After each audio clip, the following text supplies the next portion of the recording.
Welcome to Business Book Daily. Today I'm breaking down a book about innovation, disruption, and why successful companies often miss their next big growth opportunity.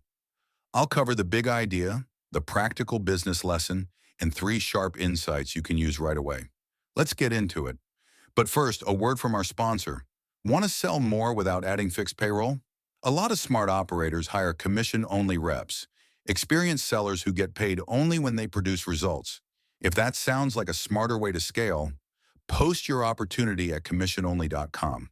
Thousands of motivated reps are actively looking for performance-based roles right now. Commissiononly.com. Today's book is The Innovator's Solution by Clayton Christensen and Michael E. Raynor. Christensen was a Harvard Business School professor, best known for developing the theory of disruptive innovation. And Raynor is a strategy advisor and author who has worked on corporate innovation and growth strategy. Their core argument is simple. Companies can make innovation more predictable if they understand what kind of growth they're chasing. That's what makes this book useful.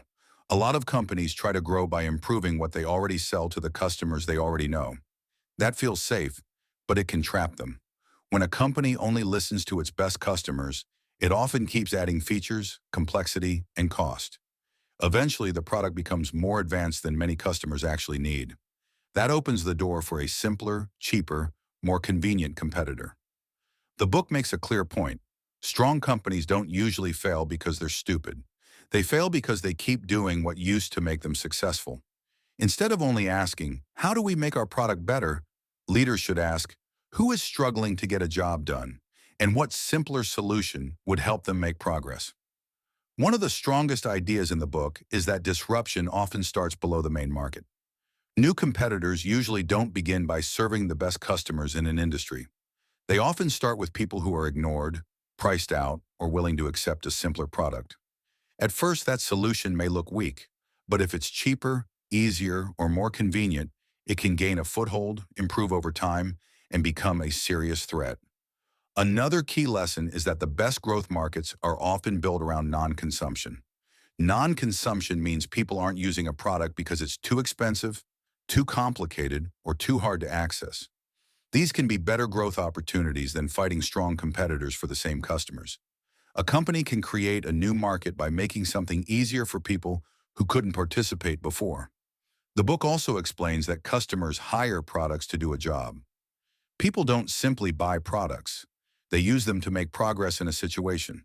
A customer may hire a product to save time, reduce stress, avoid risk, look professional, or make a task easier. That changes how companies should think about innovation. A better product starts with a clearer understanding of the job the customer needs done. There's also a useful warning about how companies are built. Resources, processes, and values shape what a company can actually do. Resources are things like money, people, technology, and brand. Processes are the ways work gets done. Values determine what gets priority. A large company may have the money and talent to pursue a disruptive idea, but its systems may still reject that idea because it doesn't fit the current business. Another important idea is that the wrong funding can damage a good innovation. Good money is patient for growth, but impatient for proof. It gives a new idea room to find the right model, but expects fast learning. Bad money does the opposite. It pushes a young idea to scale before the business model is clear, which can force teams to chase the wrong customers or spend heavily before they know what works. So how do you apply this? Start by looking for customers who are struggling, not just customers who are already buying. Many companies focus too much on their best current customers because they're easy to study and profitable to serve. That helps improve the existing business, but new growth often comes from people who aren't buying because the current options are too expensive, too complex, or too hard to access. Next, study the job your customer is trying to get done. Don't stop at what the customer says they want. Look at the situation they're in, the progress they're trying to make, and the trade-offs they're willing to accept. A customer may not need the most powerful product. They may need the simplest, fastest, or least frustrating option. Then separate disruptive ideas from the core business when needed. If a new opportunity has lower margins, smaller customers, or a different sales model, the main organization may quietly reject it because it doesn't fit current priorities. A separate team can give the new idea room to grow with the right goals, cost structure, and decision rules. After that, be careful with growth targets in the early stage.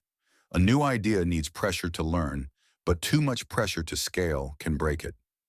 Early teams should prove the customer problem, pricing, use case, and repeatable sales motion before they're expected to become a major growth engine. Finally, keep watching the low end of your market. If customers are paying for features they don't use, support they don't need, or complexity they don't value, someone else can enter with a simpler offer. The threat may not look impressive at first, which is exactly why it's easy to miss. Now, here are 3 insights worth sharing. First, the biggest threat to a strong company often starts with customers the company doesn't want yet. Second, innovation gets easier when you stop asking what customers want and start asking what job they're trying to get done. Third, a disruptive idea can fail inside a great company because the company's systems are built to protect yesterday's business. Today's closing sponsor is memoirghostwriting.com. Many of the best business books start as ideas leaders have been refining for years. Memoirghostwriting.com works with founders, executives, and industry experts to turn those ideas into polished business books that build authority, attract leads, and open doors. They handle everything from interviews to writing to editing to publishing.